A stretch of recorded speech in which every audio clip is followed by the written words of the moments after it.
Welcome to day 3 of learning English.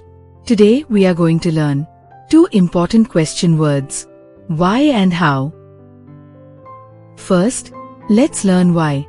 Why is used to ask for a reason. Reason means why something happens. For example, why are you happy?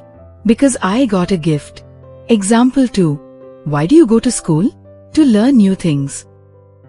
Now your turn. Why do you drink water? Now let's learn how. How is used to ask about the way or method. How means the way we do something. For example, how do you go to school? I go by bus. Example 2. How do you brush your teeth? I brush with a toothbrush. Now your turn. How do you open the door? Think and answer.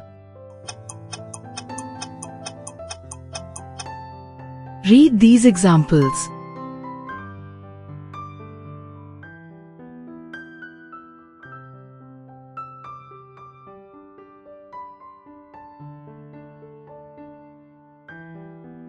Great job everyone. Today we learned why and how. Keep practicing at home. See you in day 4. Bye.